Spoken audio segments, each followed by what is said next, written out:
Good day, sir. My name is Mark Daniel S. Fernandez from BSIT 32.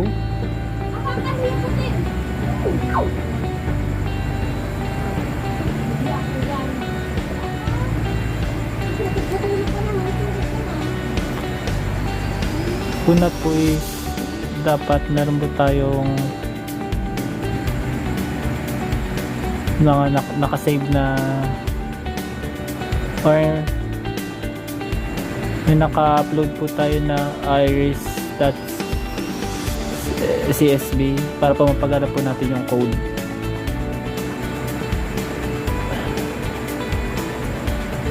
Pupunta po tayo sa machine learning, then code po, tapos type input po natin yung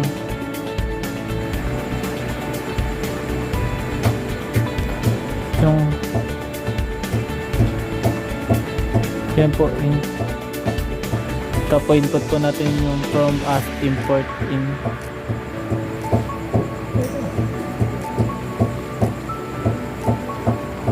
Ito po is iris prediction type using SBM algorithm. Next naman po is yung columns, yan yung code. Next is TF, yung load the data.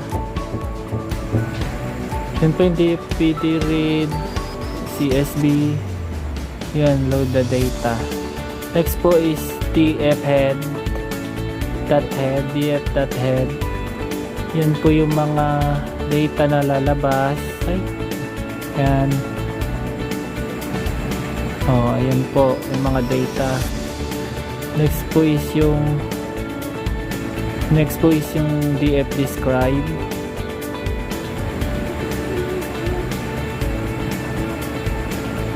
Dito naman po is some basic statistical analysis about po sa data. Ito po, count, mean, STD, mga ganyan. Next naman po is yung result. Ayan, yan po, papakita po sa ating mga pictures. Nag-visualize po visualize the code data. Ito po yung mga ayan po yung result.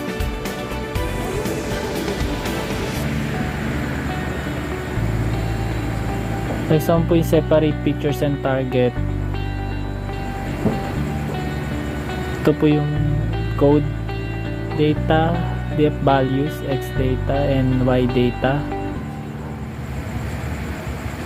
Yan, i-code po natin. Ayan po.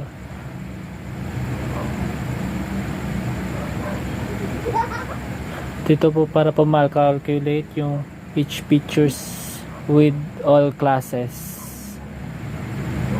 Then yung code para po sa plot average. Ayan po yung plot average. Wait lang po. Ayan po yung plot average yung kanina.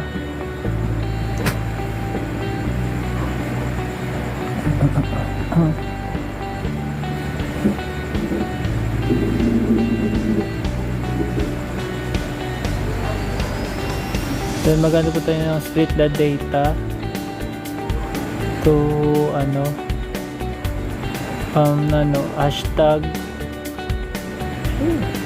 support vector machine algorithm from scale learn from SBI, then predict from the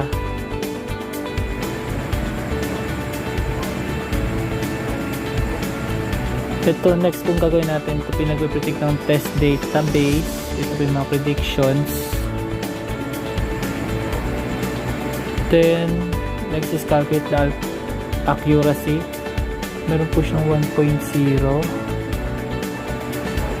And ito naman po yung add detailed classification report. Next po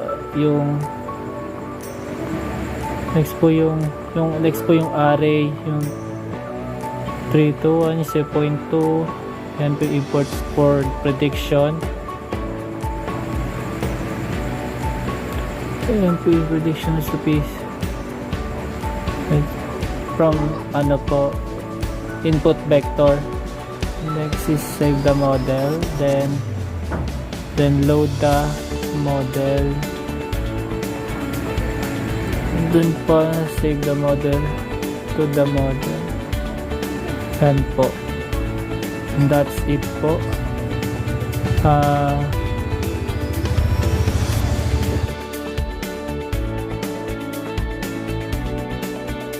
Maganda tong image classifier program dahil nakakatulong po talaga siya sa pag-classify ng mga image through program para po yung pwede po siyang ma-predict na predicted mag-predict ng image ng class niya, at maganda pong pag-aralan dahil magagamit po ito sa maraming bagay, katulad lang po ng pag-software, sa mga pag-edit ng mga image, mga design, kasi magagamit nyo rin po ito sa trabaho nyo at sa marami pang bagay.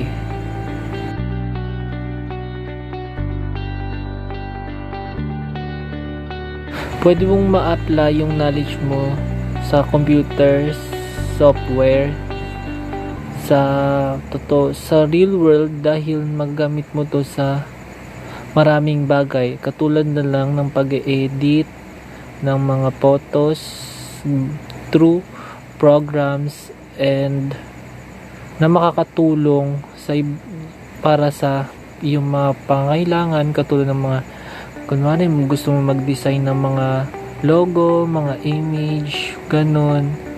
Pwede mo siyang magamit sa real world talaga. Kaya sobrang maganda tong pag-aralan itong topic na to.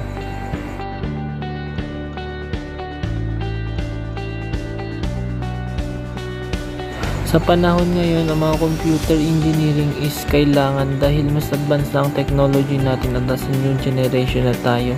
Mas ginagamit ang computer ngayon sa mga trabaho, pwede sa school, sa works, mas ginagamit siya, kaya mas kailangan ng mga computer engineering ngayon o kaya mga IT dahil sila yung mga magagaling sa computer na may mga knowledge about sa pag-design ng mga software.